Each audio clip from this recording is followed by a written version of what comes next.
What if I told you that the most powerful empire in history collapsed because of something as mundane as tax dodging? Or that it all started with two brothers raised by a wolf, one of whom murdered the other over a city location dispute? The collapse of Rome involved outside invasions, political corruption, crumbling infrastructure, and yes, even tax evasion. But the real answer includes a complex web of factors that brought down one of history's most dominant civilizations. But here's the thing, before Rome conquered half the planet, it wasn't even an empire, it was actually a republic. Yeah, that's right. While most civilizations evolved from kingdoms into democracies, Rome decided to do things backwards. The legendary beginning. Before we dive into the empire itself, we need to understand that Rome and the Roman Empire aren't the same thing. Before Rome became a massive, sprawling empire that dominated the known world, it was actually a republic. Most civilizations gradually evolved from monarchies into representative governments, but Rome decided to flip this process completely backwards. Legend says Rome was founded way back in 753 BC by twin brothers named Romulus and Remus. According to the stories, they were demigods, sons of Mars, the god of war himself. These divine children were abandoned by a nearby king and rescued by a female wolf who raised them as her own. As tends to happen with brothers, especially those raised by pack animals, a massive fight broke out between them. The dispute was either over where exactly their city should be located or who would have the authority to rule it.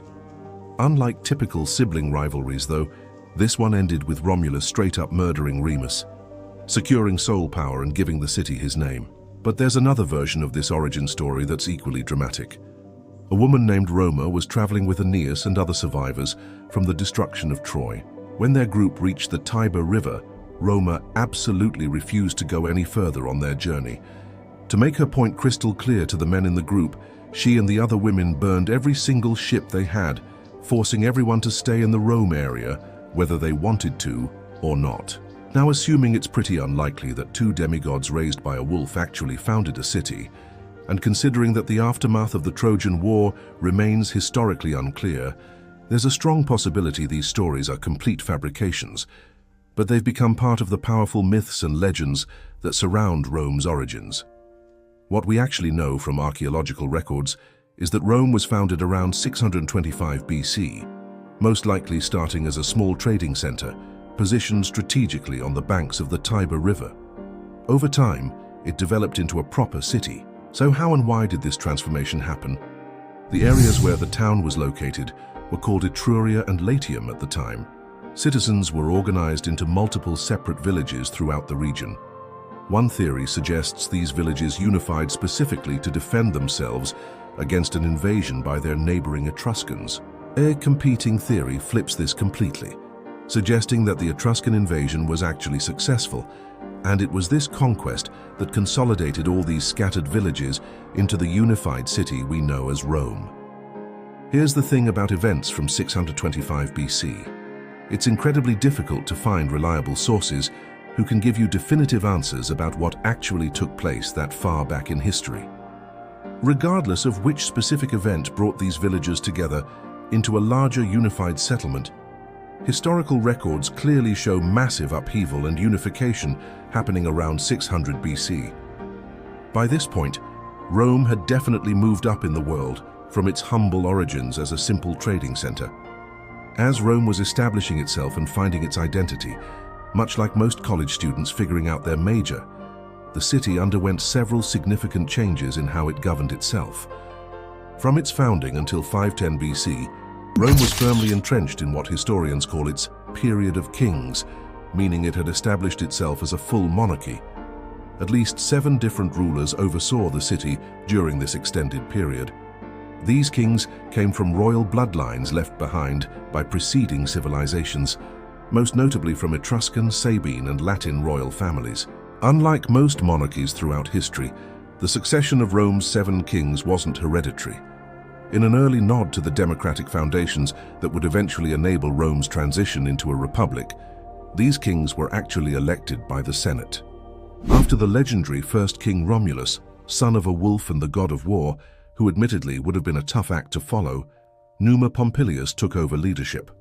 The line of kings continued to include Tullus Hostilius, who I promise is not a Hogwarts professor, but an actual Roman king, followed by Ancus Martius, then Lucius Tarquinius Priscus, known as Tarquin the Elder, then Servius Tullius, and finally Lucius Tarquinius Superbus, known as Tarquin the Proud.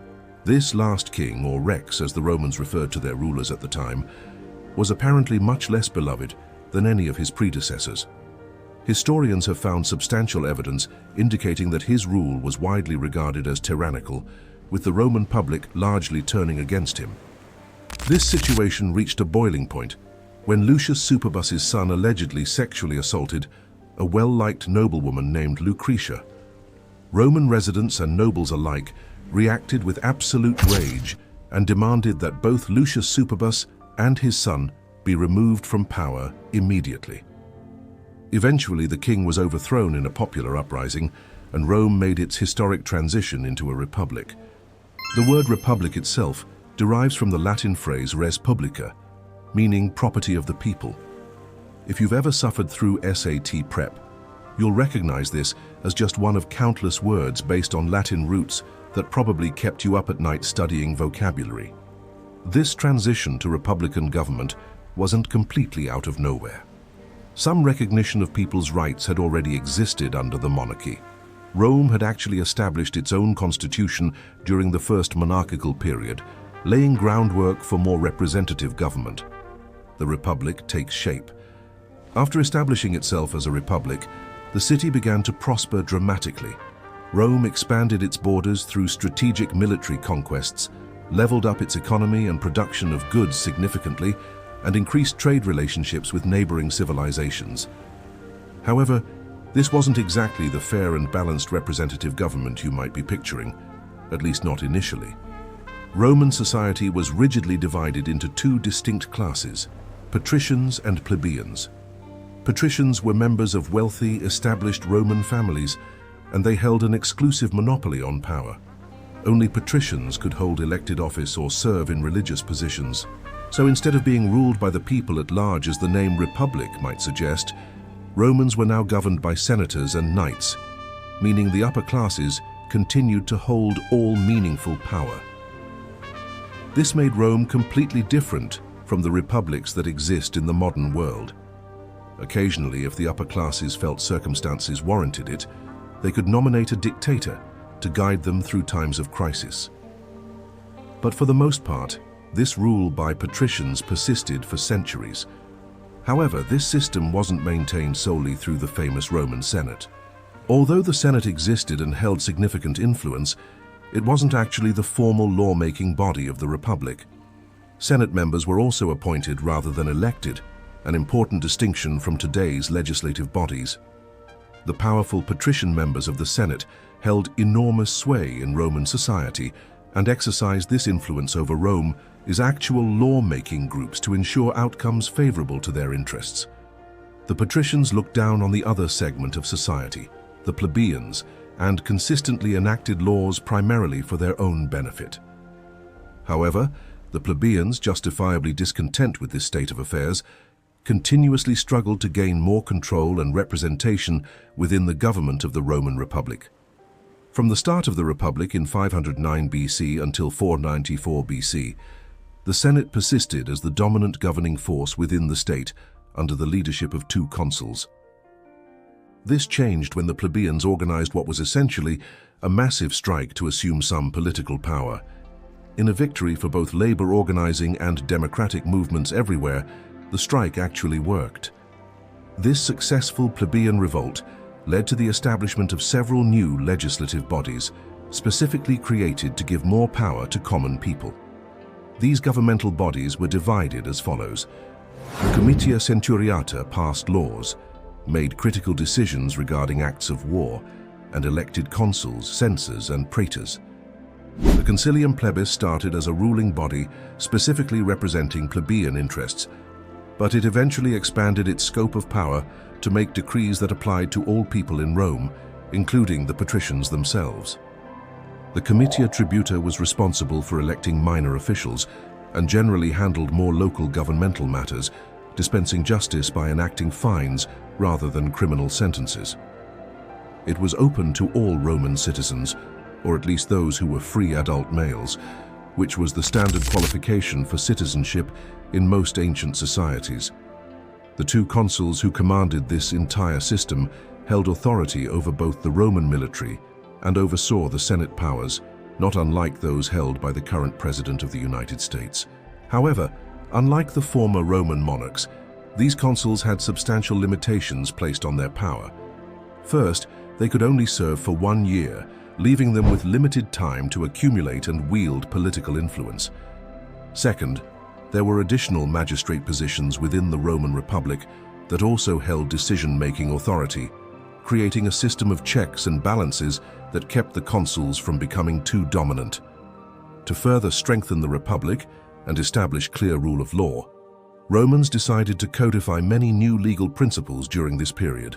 In 451 BC, they developed something known as the 12 Tables, a comprehensive collection of laws covering politics as well as private and public affairs. Military conquest and expansion. Thanks to continued territorial expansion during Rome's existence as a republic, by 338 BC, this once small city-state had achieved control over the entire Italian boot-shaped peninsula. Of course, this expansion was far from linear or easy. They suffered quite a few major setbacks along the way. For example, the neighboring Gauls invaded and completely sacked Rome in 390 BC, dealing a devastating blow to the young republic.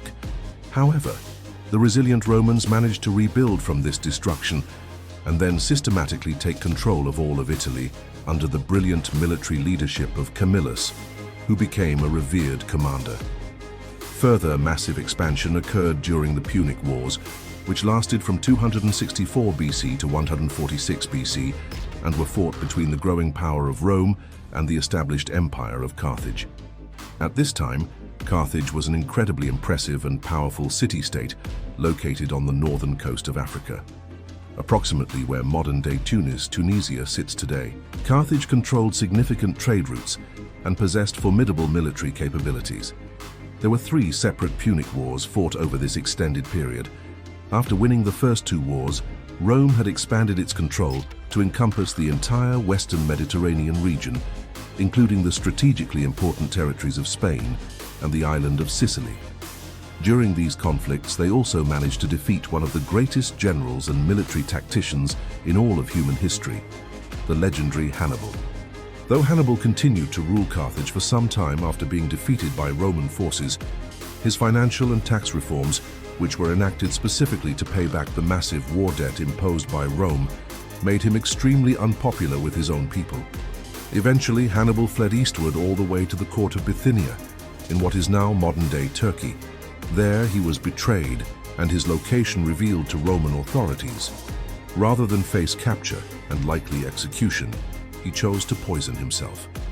At the conclusion of the Third Punic War, which took place between 149 and 146 BC, Rome finally defeated its most formidable enemy and burned the entire city of Carthage to the ground. Many surviving Carthaginian citizens were sold into slavery, and this entire region was transformed into a Roman province under direct Roman control.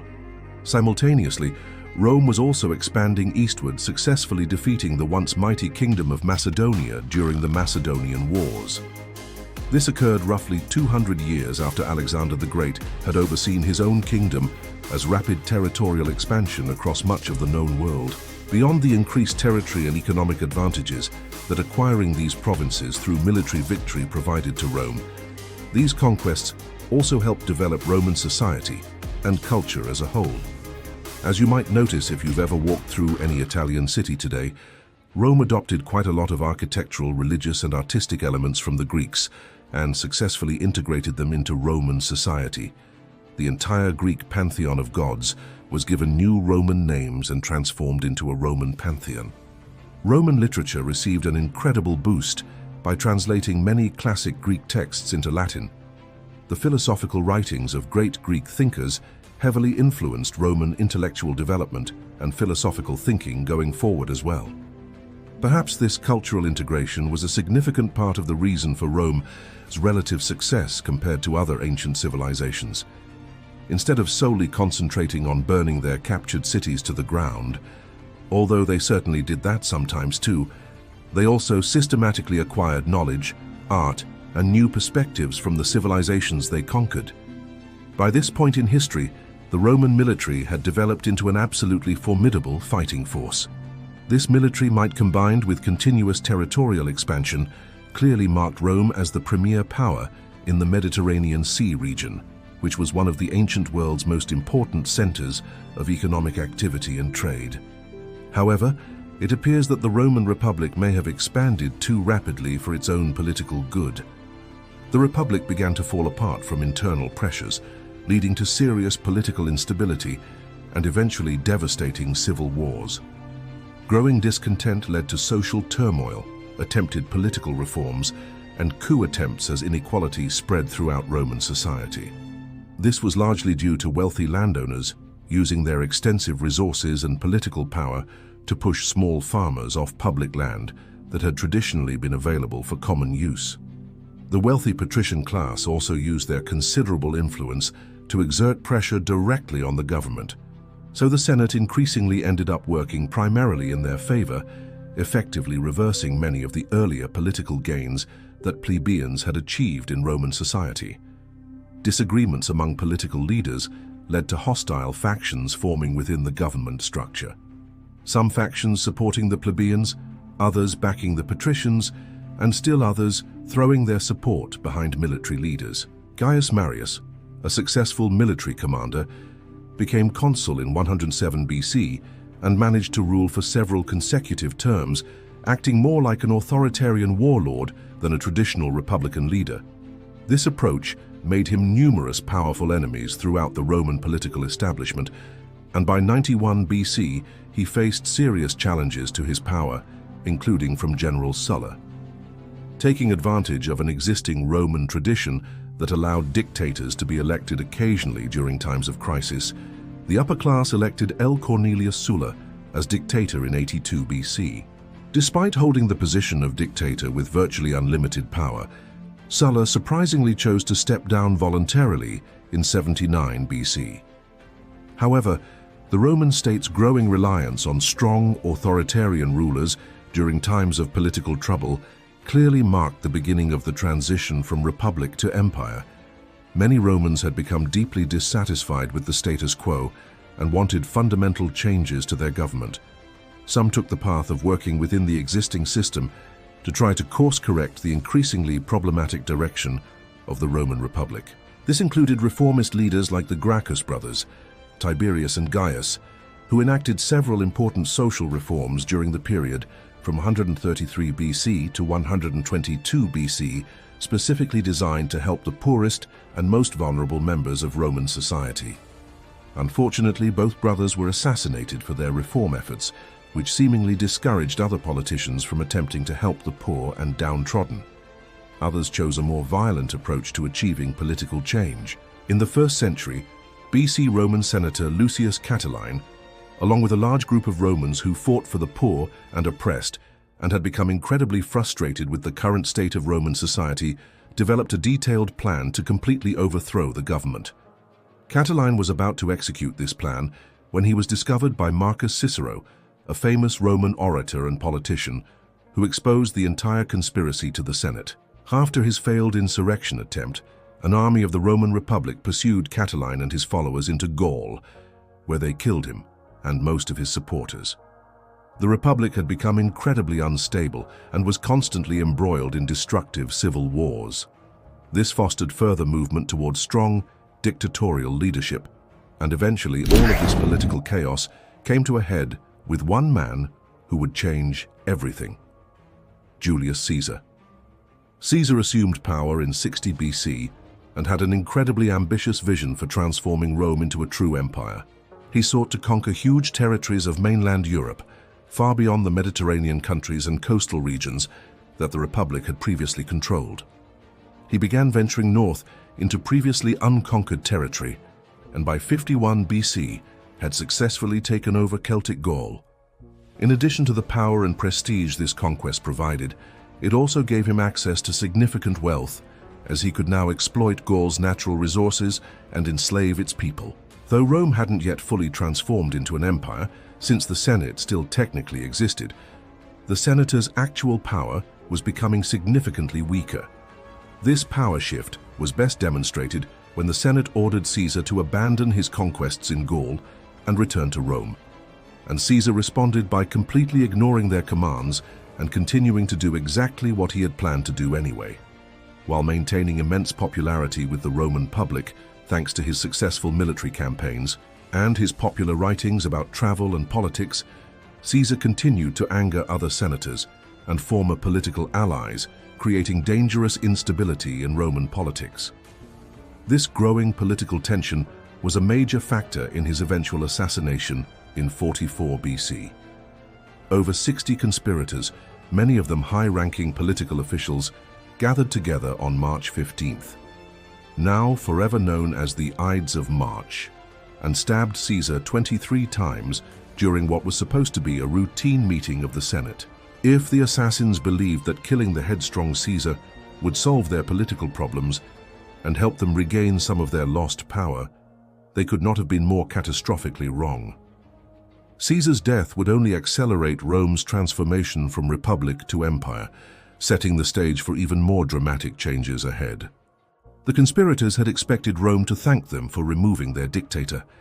Instead, they watched in horror as the very foundation of their world began to crumble beneath their feet, piece by agonizing piece. Caesar's assassination didn't restore the old order. It obliterated what remained of it entirely. The Roman citizens, who had genuinely adored their fallen leader with an intensity that surprised even seasoned politicians, turned their fury toward the Senate with a vengeance that would have been unimaginable just months earlier.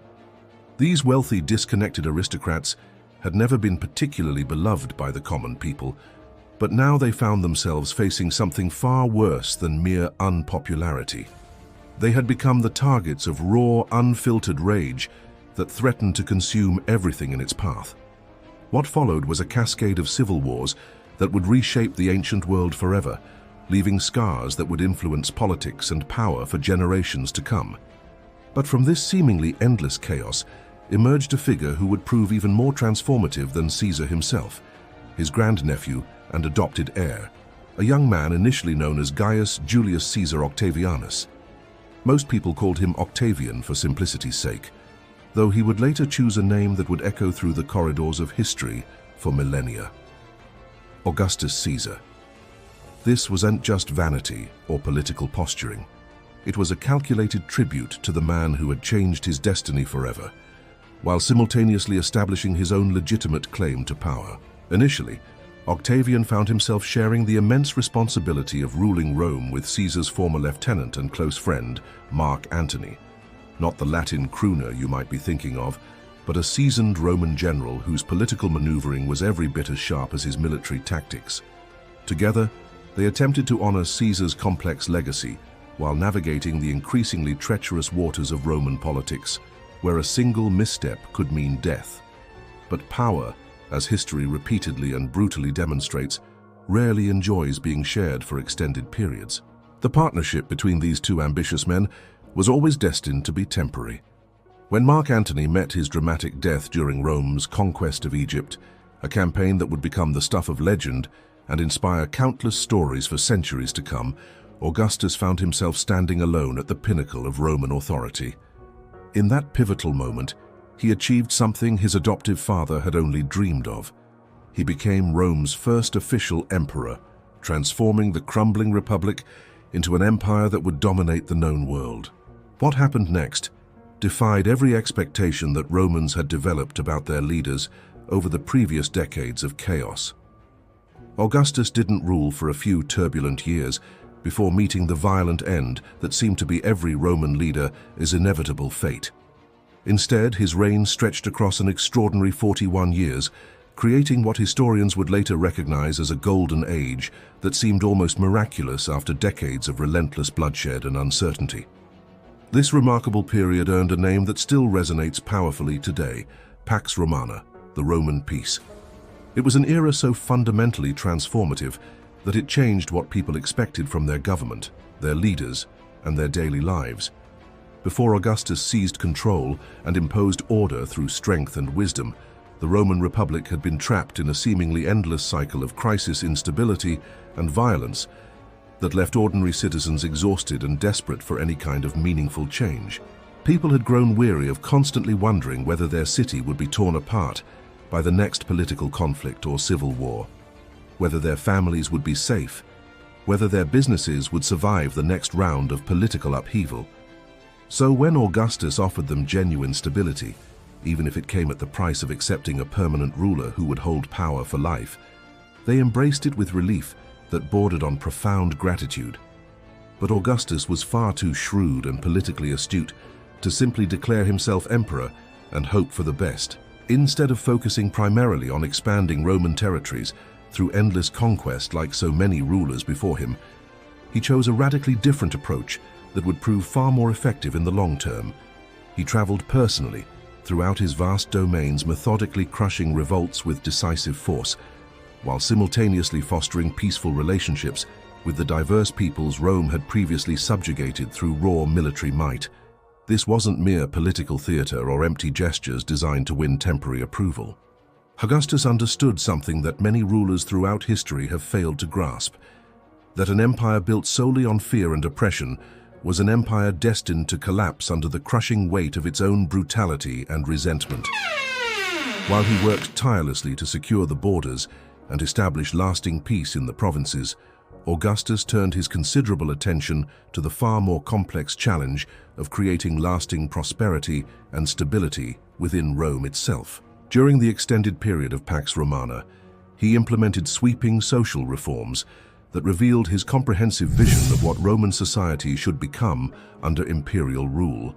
Augustus was absolutely determined to restore what he considered proper morality to the empire, and he backed up his strong beliefs with detailed legislation that touched the most intimate aspects of Roman life. He passed strict laws specifically designed to discourage adultery and actively encouraged families throughout the empire to have children, lots of them.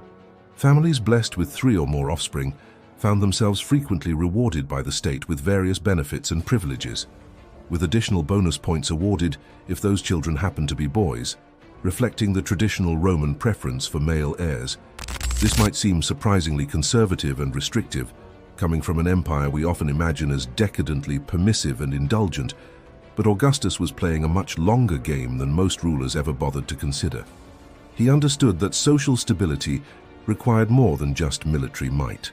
In moves that were genuinely progressive for the ancient world and would be considered forward-thinking even by modern standards, Augustus granted women throughout the empire citizenship, along with substantial rights that would seem remarkably modern even today. Women could now inherit property from their families and manage their own financial affairs independently, freedoms that were practically unheard of in most contemporary civilizations around the Mediterranean. He also created clear, systematic pathways for slaves to earn their freedom through various means, though he was careful to establish reasonable limits on how many could actually achieve liberation at any given time. This wasn't pure altruism or idealistic social reform. Augustus understood that hope, even carefully constrained hope, was an incredibly powerful tool for maintaining social order and preventing the kind of massive slave revolts that had previously terrorized Roman society. Perhaps most importantly for the average Roman citizen going about their daily business, Augustus established regular census-taking procedures to create a genuinely fairer taxation system. This might sound bureaucratic and boring to modern ears, but it was actually revolutionary for its time. For the first time in Roman history, tax burdens would be based on actual, accurate assessments of wealth and population, rather than the arbitrary whims of corrupt officials looking to line their own pockets. This practical innovation won him support, even from people who might otherwise have resented imperial rule and the loss of republican freedoms. Augustus also created an institution that would become legendary and feared throughout the ancient world: the Praetorian Guard. These weren't just any ordinary soldiers pulled from the ranks. They were carefully selected veterans from the most elite Roman legions, rigorously screened for both loyalty and competence to serve as the emperor's personal bodyguards and enforcers. During Augustus's remarkable reign, Roman culture reached artistic and intellectual heights that still inspire awe and admiration today. Literature, architecture, and art achieved levels of sophistication and beauty that became the gold standard for civilizations that followed, influencing artistic development across Europe for centuries. Many of the most famous Roman sculptures and writings that we still study and admire today emerged from this extraordinary period of cultural flowering, including magnificent architectural works like the Ara Pacis Augustae, constructed between 13 and 9 BC, as a lasting testament to the peace Augustus had created through his skillful leadership. All of these remarkable achievements combined to create something virtually unprecedented in the ancient world, a ruler who was genuinely beloved both during his life and long after his death. When Augustus finally passed away after his extraordinarily long reign, the Roman people didn't just mourn him, as they would any respected leader. They elevated him to divine status, officially declaring him a god worthy of worship and reverence. He wouldn't be the last Roman emperor to receive this ultimate honor, but he set a standard of excellence that few would ever match. Augustus had successfully guided Rome into its imperial period, the era for which the empire is perhaps best remembered today, and the period that would define Western civilization for centuries. Under his successors, Rome would embark on conquests that seemed almost impossible in their scope and ambition, claiming virtually everything they could reach across the known world, from the foggy forests of Britain to the sun-baked deserts of North Africa. The empire prospered and expanded, using a strategy that was both brilliantly effective and brutally pragmatic. They assimilated many conquered peoples into Roman society, offering them genuine paths to citizenship and prosperity, while simultaneously enslaving countless others to provide the massive amounts of labor required to build and maintain their magnificent civilization. This dual approach, incorporation and exploitation, would become the template for imperial expansion that later empires would study and attempt to replicate. But here's where the story takes a much darker turn, because not every emperor who followed Augustus proved worthy of the incredibly high standard he had established through decades of careful, thoughtful leadership. Many of you have probably heard whispers of a name that still sends chills down the spine of anyone familiar with Roman history: Caligula. In historical circles, Caligula's reputation is so thoroughly stained with detailed accounts of madness and violence that his name has become synonymous with the worst excesses of absolute power, unchecked by wisdom or restraint. Modern society still uses Caligula as convenient shorthand for leaders who combine extravagant evil with dangerous instability, and for very good reason based on the historical record. Perhaps it should have surprised no one except Caligula himself that his increasingly erratic reign would end with his brutal assassination at the hands of those closest to him.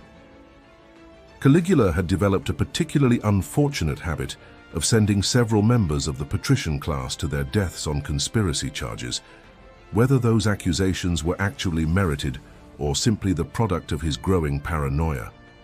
This behavior, understandably, significantly soured relations between the emperor and his senate, creating exactly the kind of dangerous resentment that feeds real conspiracies. One fateful day in late January of 41 AD, Caligula was making his way to lunch through an underground passage in the Palatine when two tribunes of the Praetorian Guard, Cornelius Sabinus and Cassius Chaerea, murdered him in cold blood. Modern historians strongly doubt they committed this desperate act entirely by themselves. Several notable Romans, including influential politicians like Annius Vinicianus, Valerius Asiaticus, and Commander Marcus Clemens, were implicated in the carefully planned plot to assassinate the increasingly unstable emperor. However, it seems like no one in authority bothered to investigate the conspiracy all that thoroughly after the emperor was killed. A classic see something, say nothing policy that revealed just how relieved the Roman elite were to be rid of their unpredictable ruler. So in a sense, one might say that Caligula's paranoid accusations of conspiracy ultimately became a self-fulfilling prophecy. Soon after his violent death, Claudius was proclaimed emperor in his place, beginning yet another chapter in Rome's increasingly complex political evolution. But the story of how Rome's golden age gradually transformed into something far more sinister reveals uncomfortable truths about power, corruption, and human nature that continue to echo through history to this very day, offering lessons that modern societies ignore at their own peril. But the story of how Rome's golden age gradually transformed into something far more sinister reveals uncomfortable truths about power, corruption, and human nature that continue to echo through history to this very day, offering lessons that modern societies ignore at their own peril. And speaking of ignoring warning signs, Vitellius was about to demonstrate exactly how quickly absolute power could corrupt absolutely, turning a Roman general into something resembling a cartoon villain. Soon enough, Vitellius made it devastatingly clear that he had absolutely no respect for Roman rule, tradition, or anything resembling civilized governance. He declared himself above all laws and customs that had guided Roman society for centuries, granted himself supreme power with no checks or balances whatsoever, and began behaving in a completely tyrannical manner that would have made previous dictators blush with embarrassment. His reign became characterized by frequent and utterly pointless executions that seemed to serve no purpose other than satisfying his increasingly twisted sense of entertainment. Unfortunately for the people of Rome, as long as Vitellius managed to keep his legions' loyalty through a combination of bribes, threats, and shared plunder, he remained firmly entrenched in power. The Roman military machine that had once been used to conquer foreign enemies was now being turned inward against Roman citizens themselves. Fortunately for Roman citizens who wished to remain alive and unexecuted, which understandably included most of the population, Vitellius only managed to maintain this reign of terror for 8 brutal months. Even by Roman standards, where emperor assassination had become something of a popular pastime, this was remarkably short-lived. Soon enough, tired of Vitellius's cruel excesses and increasingly erratic behavior, yet another Roman legion commander decided to challenge him for the throne. The cycle of civil war that had plagued Rome since Caesar's death showed no signs of slowing down. This new challenger was Titus Flavius Vespasianus, better known to history simply as Vespasian, who was currently leading Roman legions in the distant province of Judea to suppress a fierce Jewish revolt. While Vitellius was busy losing supporters left and right through his increasingly unpopular domestic policies, Vespasian was demonstrating the kind of military competence and political acumen that actually wins wars and maintains loyalty.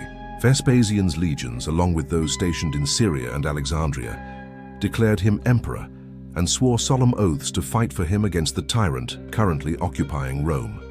More legions from across the empire, including those stationed in Moesia, Pannonia, Illyricum, and along the strategically crucial Danube frontier, soon followed suit in what became a cascading wave of military rebellion. The combination of all these different Roman troops from across the Mediterranean amounted to a truly formidable force that dwarfed anything Vitellius could muster in his defense. Vespasian ended up sailing back toward Rome with a massive battle-hardened army behind him, representing some of the most experienced and disciplined soldiers in the world. The advanced legions under Vespasian were led by the capable general Antonius Primus, whose tactical brilliance would soon be put to the ultimate test. They methodically crossed and took control of northern Italy, encountering relatively little resistance from local populations who had grown weary of Vitellius' rule, before they finally encountered Vitellius' desperate legions in October of 69 AD. Perhaps fittingly, given the cyclical nature of Roman civil wars, the climactic battle once again took place at the now infamous location of Bedriacum, making this confrontation the Second Battle of Bedriacum. This battlefield was rapidly becoming Rome's equivalent of a revolving door for imperial ambitions.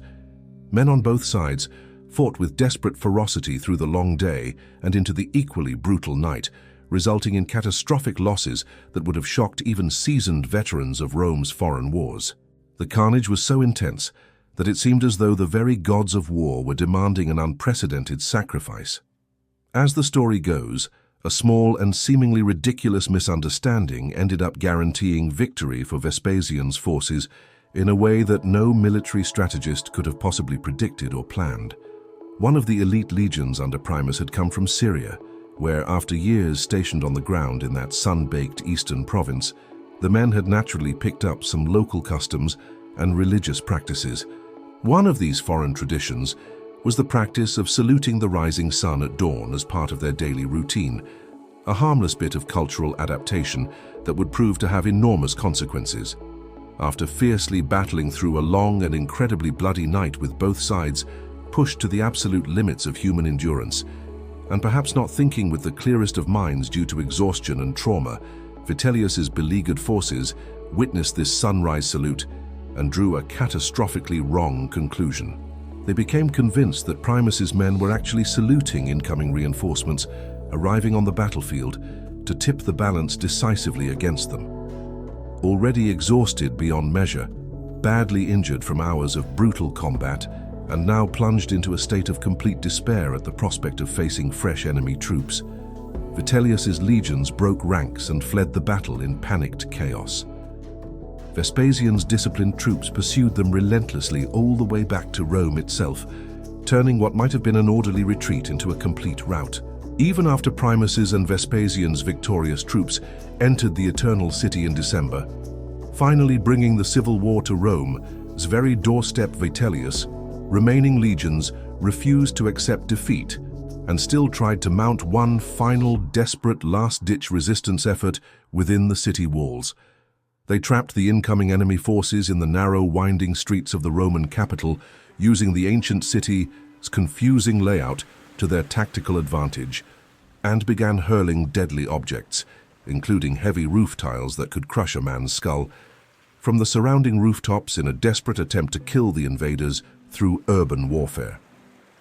Though many men died as a direct result of this vicious street-by-street violence within the city walls, an estimated $50,000, according to the historian Cassius Dio, who was apparently spending that particular bloody year serving as Rome's unofficial body counter and chronicler of carnage. In the end, all resistance proved utterly futile against Vespasian's overwhelming military superiority. Realizing that his time had finally come, and that no amount of bribery or threats could save him now, Vitellius desperately tried to escape the doomed city disguised in filthy rags, hoping to blend in with the common refugees fleeing the violence. However, Vespasian's men, who had been specifically trained to recognize their target, identified and captured him almost immediately upon his attempted flight. They dragged the former emperor along the Sacred Way, one of Rome's most prestigious streets where triumphant generals had once paraded their foreign captives, and displayed him in a carefully orchestrated show of public humiliation at the Forum, where an angry crowd of Roman citizens who had suffered under his rule hurled vicious abuse and probably worse things at the fallen tyrant. The victorious legions then tortured Vitellius extensively on the infamous Stairs of Wailing, which, disturbingly, was apparently a thing that needed to exist in Roman society at that time for exactly these kinds of public executions.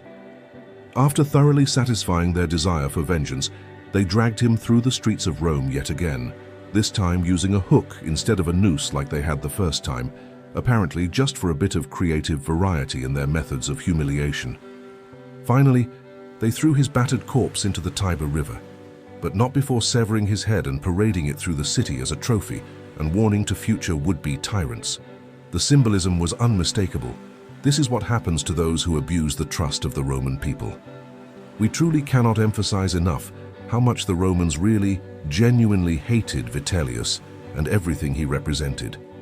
His reign had been so universally despised that even his own supporters abandoned him without a second thought. It was also becoming increasingly clear that becoming a Roman emperor was apparently turning into more of a life-shortening career choice than smoking multiple packs of cigarettes daily. On December 22, 69 AD, the Senate finally and officially declared Vespasian emperor, bringing an end to what historians would call the chaotic Year of the Four Emperors. This momentous declaration would signify the end of a protracted period of devastating Roman turmoil and civil war, and the beginning of a new, more peaceful and genuinely prosperous era of imperial Rome that would become known as the Flavian dynasty. Under Vespasian's wise and competent rule, some of Rome's most iconic structures were constructed, including the magnificent Colosseum, though it remained blissfully unaware of the throngs of tourists that would one day stampede through its ancient walls, shouting, "Are you not entertained?" at their exhausted families while posing for countless selfies.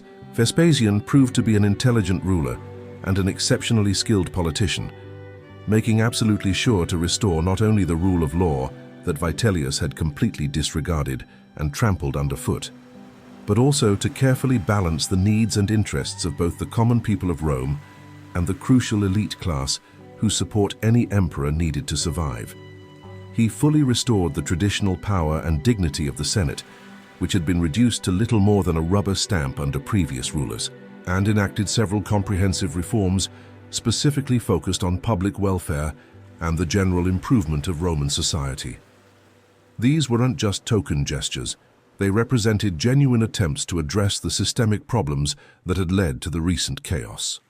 As well regarded and successful as the Flavian dynasty would prove to be, the traumatic year of 4 emperors had deeply troubled many thoughtful Romans and forced them to confront some uncomfortable truths about their political system. The events reminded them that despite the remarkable golden age that Augustus had presided over as the first emperor of Rome, there was still a fundamental and potentially fatal problem with empires and monarchies in general. Namely, the welfare and safety of millions of people often depend entirely on the mental stability, moral character, and basic competence of whoever happens to be in charge at any given moment. And if fate deals you a bad hand in the imperial lottery, if you end up with a Caligula or a Vitellius instead of an Augustus, that's it for potentially decades, or at least until the next inevitable assassination plot succeeds. Augustus had managed to claim and consolidate power primarily thanks to the internal failures and contradictions of the Roman Republic, and he had successfully held onto that power for over 4 decades because of his shrewd political moves, his genuine care for the Roman people, and his understanding of how to balance competing interests within a complex society. However, subsequent emperors had already started to deeply disappoint the Roman public with their incompetence, cruelty, or both, and more serious upheavals and challenges would inevitably come in the future. The pattern was becoming disturbingly clear. Periods of good governance followed by chaos, then temporary stability, then more chaos. However, for the time being, as long as Rome continued to expand aggressively and conquer new lands, bringing in fresh wealth and resources, the empire's star was still rising, and its fundamental contradictions could be temporarily ignored or managed. The legendary Roman legions were perhaps the single biggest reason for Rome's continued expansion and overall military success that kept the whole system functioning.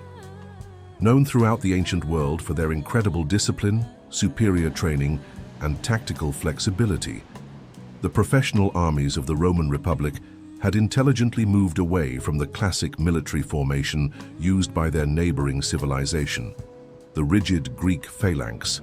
The traditional phalanx formation, while effective on flat terrain, proved completely unwieldy for battle in the challenging landscape of most of central Italy, which consisted of endless hills, valleys, forests, and other natural obstacles that made large-scale formations impractical.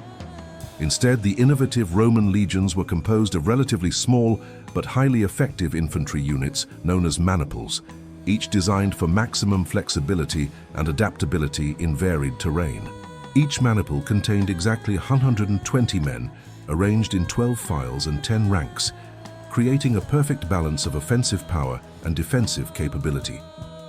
In times of battle, these maniples were arranged in 3 carefully planned lines of 10 units each, organized in a checkerboard pattern that allowed for maximum tactical flexibility. This ingenious system meant that the front lines could fall back into a defensive formation with the second line if required by circumstances, or alternatively, the second line could move forward to reinforce the first line when a breakthrough opportunity presented itself. So over time, as Roman military tactics continued to evolve through hard-won battlefield experience, a new and even larger unit known as a cohort gradually replaced the maniple system. Each cohort contained around 360 men and represented a significant increase in both firepower and tactical flexibility compared to the older system. By around the time of Julius Caesar's military campaigns, every legion would typically contain around 10 cohorts arranged in a specific formation, 4 cohorts in the front line, followed by 2 carefully positioned lines of 3 cohorts each. This created a formidable and adaptable fighting force that could respond to virtually any battlefield situation. While this basic structure added up to approximately 3,600 men, this number only included the heavily armed infantry soldiers who formed the core of the legion's fighting power. The cohorts usually operated with substantial supporting forces of light infantry and cavalry units, bringing the total number of each legion up to around 6,000 men when fully deployed. To put a visual perspective on these truly impressive numbers, when 7 legions would march into battle together, which was not an uncommon occurrence during major campaigns, there would be approximately 25,000 heavily armed infantry soldiers stretched out over a distance of about 1.5 miles. That's a length equivalent to just over 26 American football fields filled with professional soldiers marching in perfect formation. An interesting and significant change occurred in Roman military organization when the tide of war eventually shifted, and Rome found itself transitioning from an aggressively expanding empire to one primarily focused on defense, protecting against invasions and revolts rather than launching new conquests to conquer foreign lands and expand their territory. During this defensive period, cohorts were strategically increased to contain 500, 600 men each, meaning that each legion now had around 5,000 to 6,000 heavily armed infantry troops as its core fighting force, with cavalry units and light infantry composed of specialized archers, slingers and javelin men functioning as crucial backup and support units. When the Roman legions started regularly encountering barbarian armies mounted on horseback, warriors who fought very differently from the traditional infantry-based enemies they had previously faced, Roman military commanders intelligently increased the proportion of cavalry within their legions to effectively counter these new mounted threats. Thus, cavalry units went from representing approximately 1/7 of an average legion to comprising roughly 1/4 of the total force, a substantial tactical adaptation. In the 4th century AD, as military technology continued to advance and warfare became increasingly sophisticated, the Romans instituted powerful siege engines, including catapults and ballistas, as standard equipment for their legions, significantly enhancing their defensive capabilities and their ability to conduct siege warfare against fortified positions. In addition to the Roman army's unique formation and famously strict discipline, the legion's superior weapons and equipment provided another crucial advantage in battle that helped explain their remarkable success rate. The pilum and the gladius were two of the most popular and effective weapons for infantry soldiers throughout the imperial period. The pilum was a specially designed javelin measuring 7 feet in length, just over 2 meters, perfectly balanced for throwing at medium range to disrupt enemy formations before close combat began.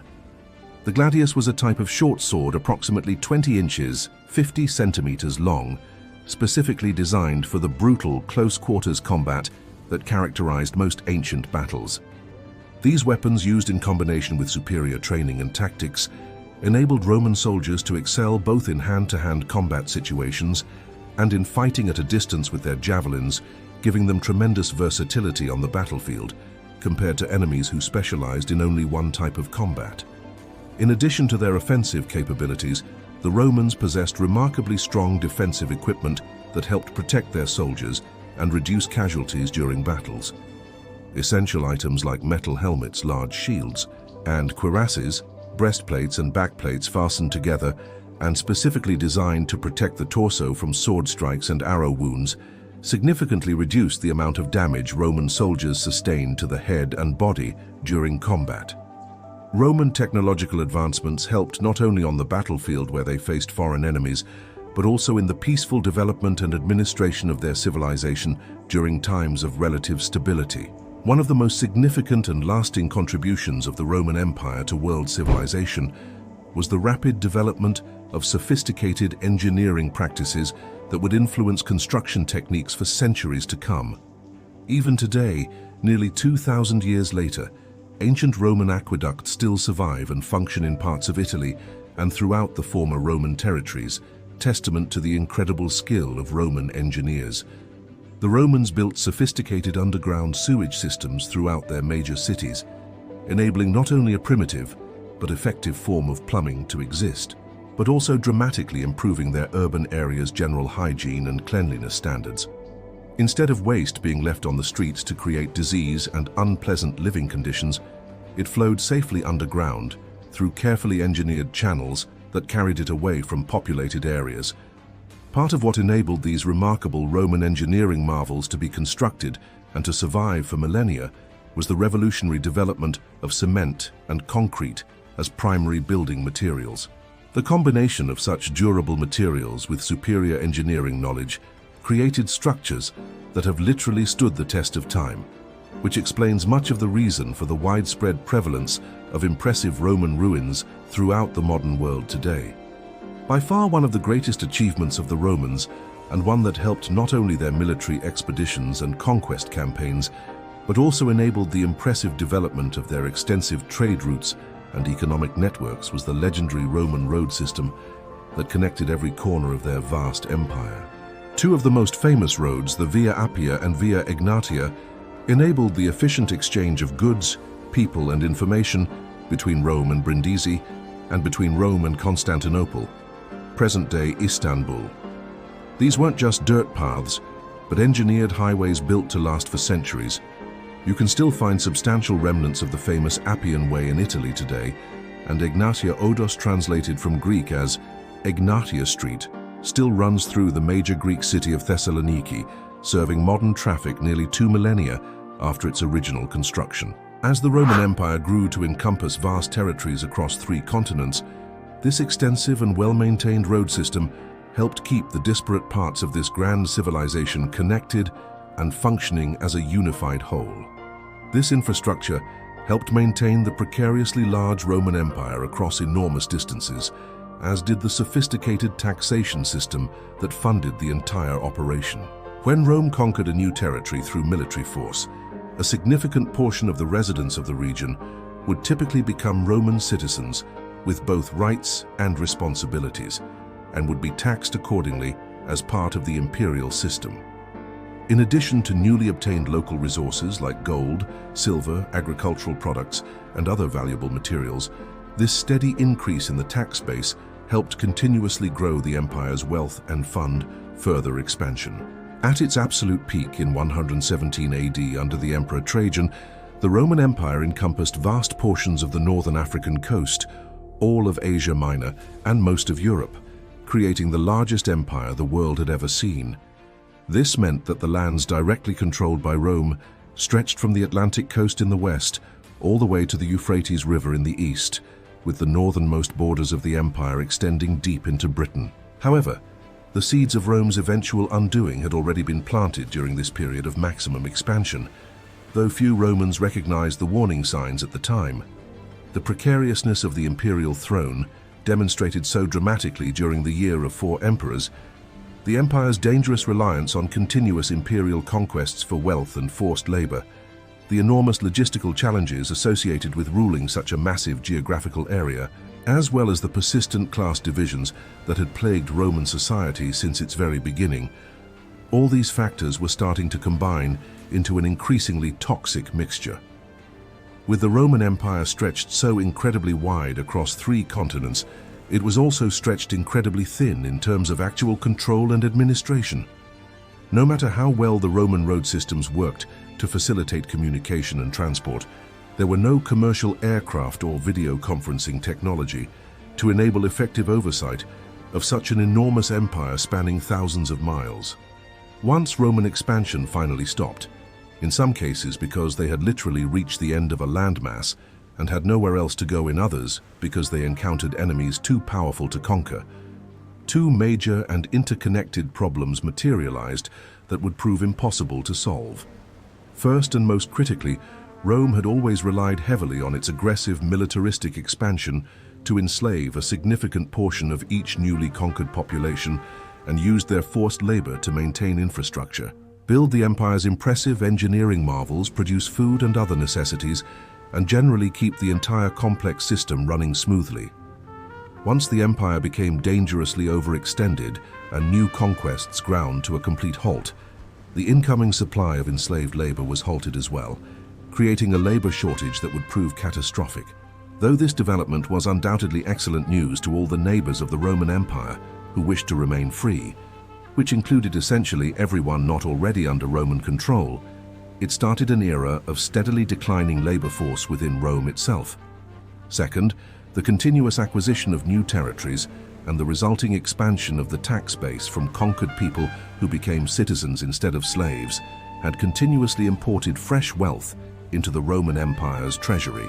Without the acquisition of new wealth from conquest, the Roman economy started to stagnate and then decline, creating fiscal problems that would only worsen over time. Even worse for Rome's long-term prospects, the heavily armed and formidable Roman legions still had to be funded and maintained during this period of economic decline, as even though they weren't actively fighting to conquer neighboring lands and expand the empire, they still had their hands completely full defending the enormous empire from internal revolts and external invasions from increasingly bold enemies. That meant that the military required increasing resources and consumed an ever larger portion of the imperial budget in its valiant but ultimately futile attempt to hold Rome's vast borders together while simultaneously avoiding the acquisition of new land and wealth that had traditionally funded the entire system. Defensive military spending coupled with no economic growth created a further and even more serious problem. Funds had to be diverted away from the empire's other critical needs and redirected into military expenditures just to maintain the status quo.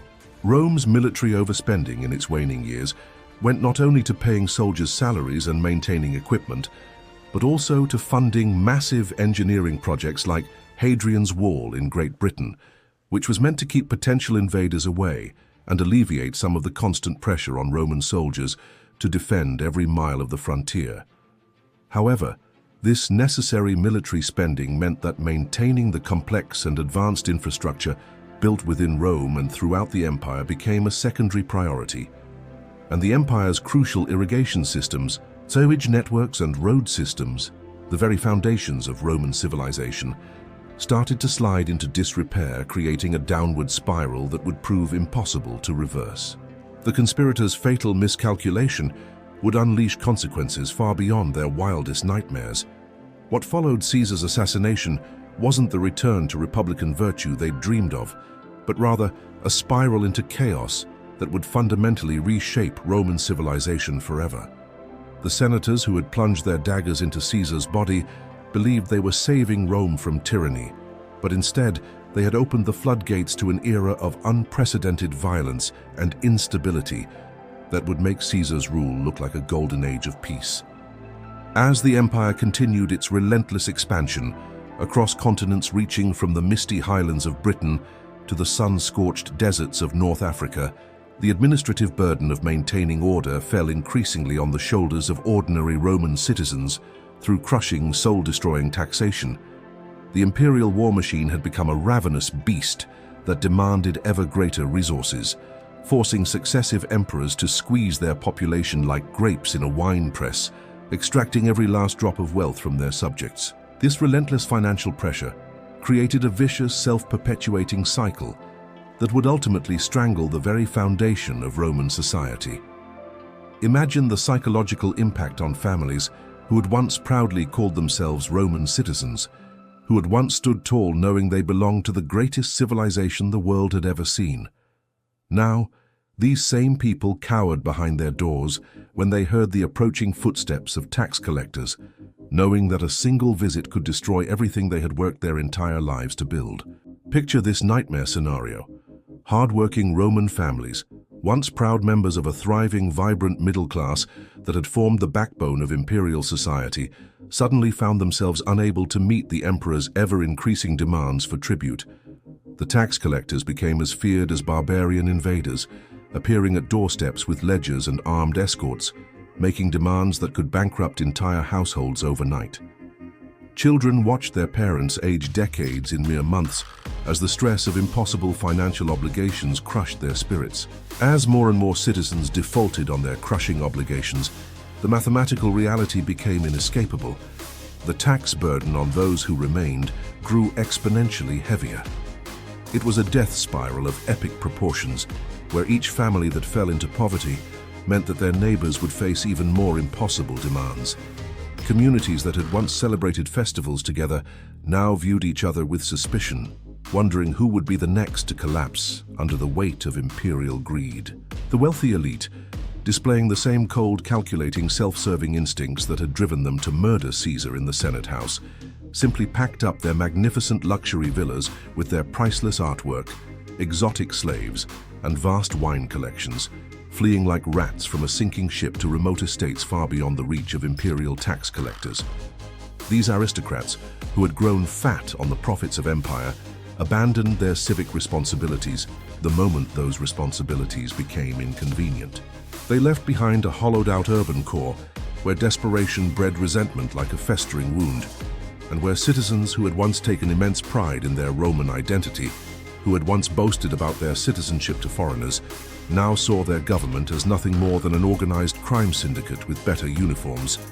The very concept of Roman pride, which had once motivated legions to conquer the world, was dying a slow, agonizing death in the streets of the Eternal City.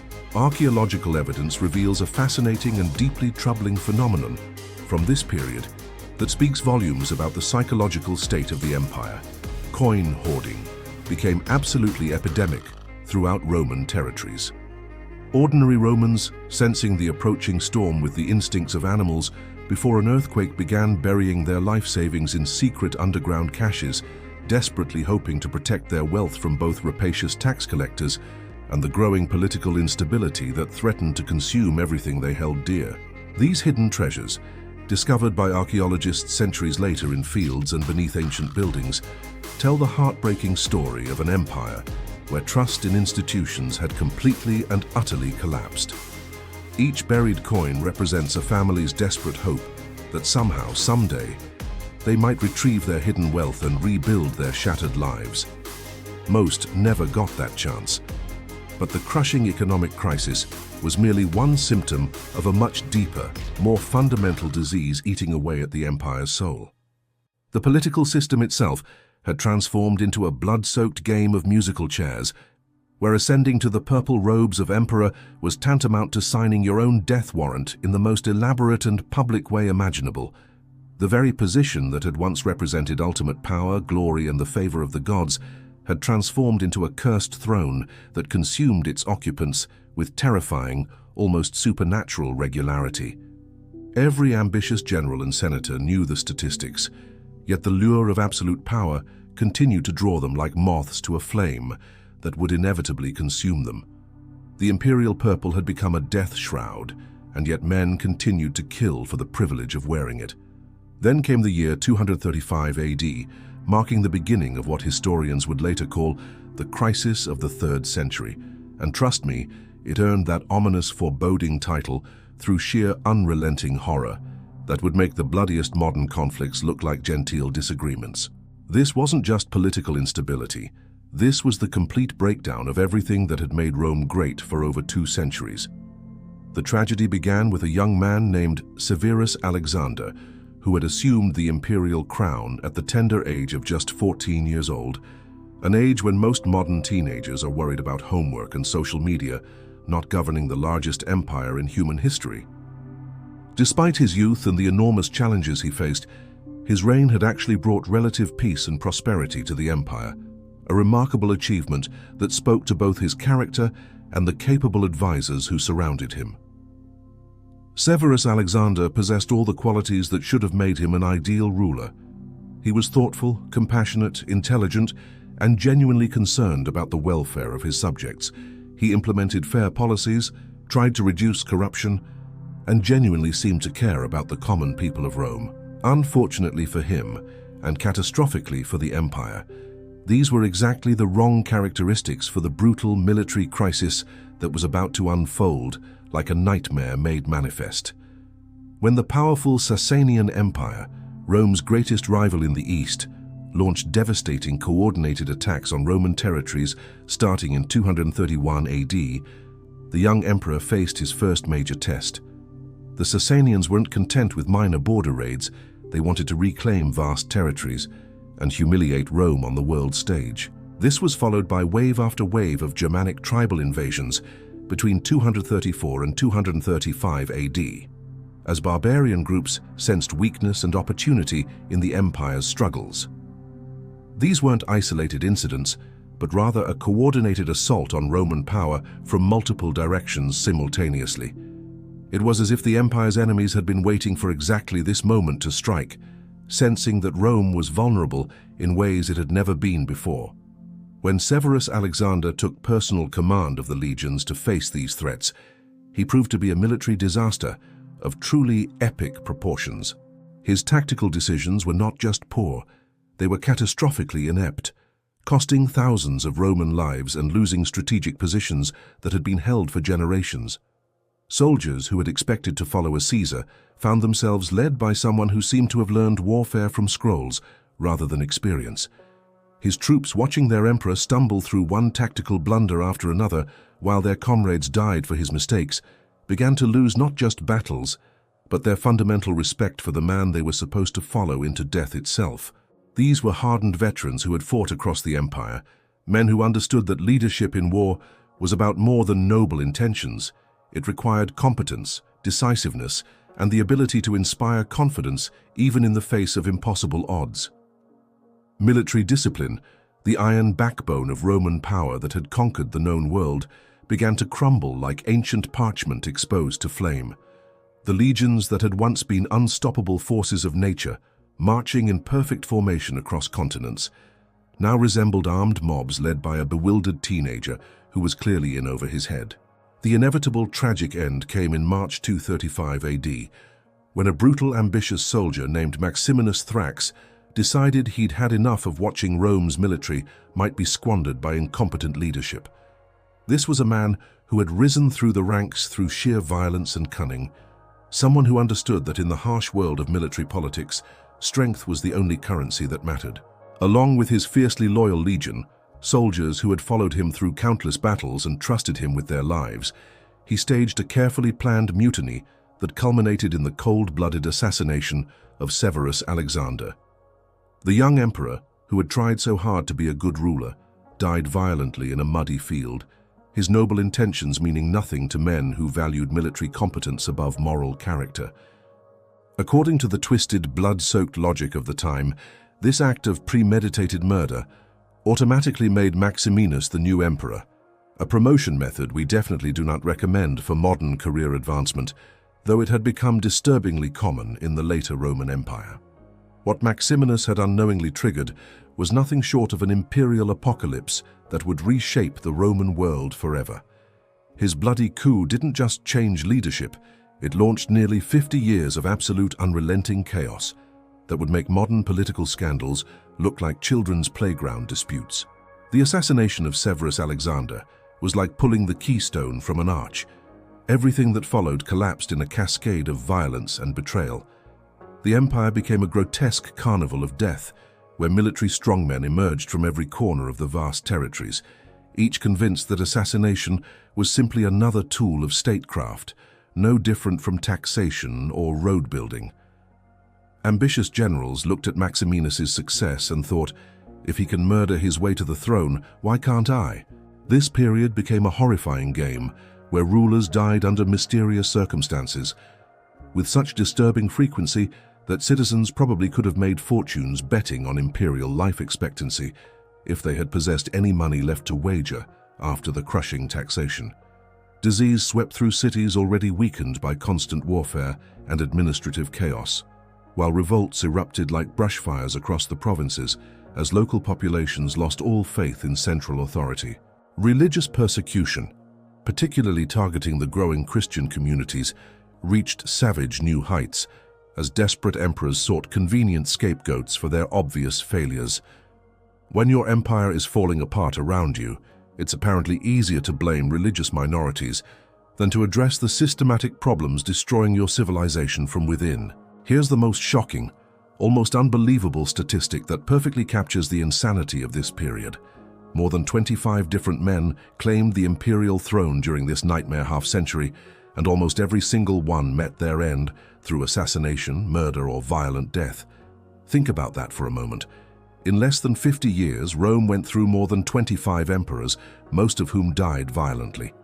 The average imperial reign lasted less than 2 years, and most were considerably shorter. But here's the truly twisted, almost darkly comedic part. that reveals just how thoroughly the system had broken down. The very soldiers sworn to protect these emperors, the elite Praetorian Guard who were supposed to be the ultimate symbol of loyalty and honor, were usually the ones holding the daggers. The protectors had become the predators, and the imperial palace had become a slaughterhouse. The Praetorian Guard, once the symbol of imperial might and unwavering loyalty, had transformed into the empire's most dangerous, calculating predators. These men, who wore the finest armor and received the highest pay in the Roman military, discovered that emperor-making was an incredibly lucrative business, and they weren't above literally auctioning off the throne to the highest bidder, like it was a piece of furniture at a market stall. In one particularly shameful episode that perfectly encapsulates the moral bankruptcy of the era, they actually murdered a sitting emperor in cold blood and then held what can only be described as a public auction for his replacement. Picture this scene: the most elite soldiers in the empire, men who had sworn sacred oaths to protect the emperor with their lives, standing over their victim's cooling corpse while auctioning off the crown to wealthy bidders. The throne of Caesar went to whoever could fill their purses most generously, turning the ultimate symbol of Roman power into a commodity to be bought and sold. The sheer audacity and corruption of this act would have been unthinkable just a century earlier, but by this point, it seemed almost routine. The empire that had once been governed by principles, however flawed, was now ruled by whoever had the most gold and the sharpest sword. Some of these so-called emperors held power for mere days or weeks before meeting their inevitable, usually violent doom. The record for the shortest reign belongs to an almost comically tragic father-son duo, Gordian the Fern and Gordian II, whose story reads like a dark farce written by a playwright with a particularly twisted sense of humor.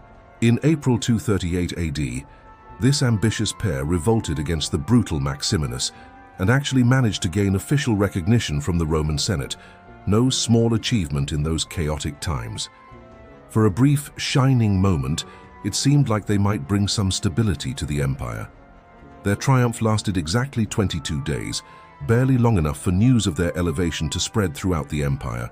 Gordian II, the younger and more military-minded of the pair, fell in battle against forces loyal to Maximinus, dying with sword in hand like a proper Roman general.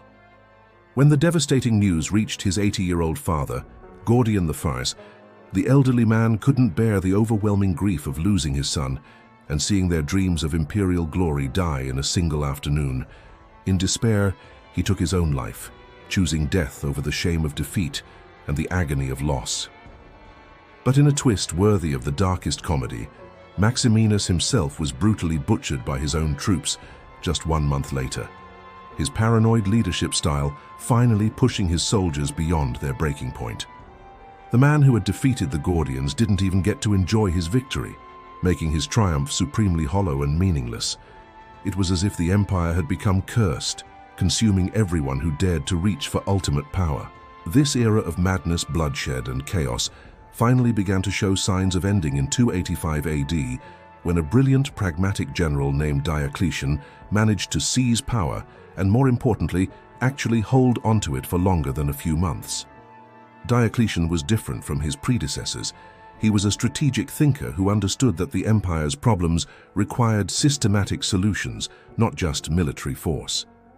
Realizing that the Roman Empire had grown too vast, complex, and chaotic for any single person to govern effectively, no matter how capable they might be, he made a revolutionary decision that would reshape the Roman world forever and establish a new model for imperial administration. Diocletian initiated a dramatic, unprecedented split of the Roman Empire into distinct Western and Eastern sections, creating what historians call the Tetrarchy, literally meaning rule by four. This wasn't just an administrative convenience. It was a complete reimagining of how the empire should function in an increasingly complex world. He appointed junior co-rulers with real authority, resulting in 2 senior Augusti and 2 junior Caesars governing simultaneously across different regions. This system was designed to provide both local expertise and coordinated imperial policy, allowing for faster responses to regional crises while maintaining overall unity of purpose.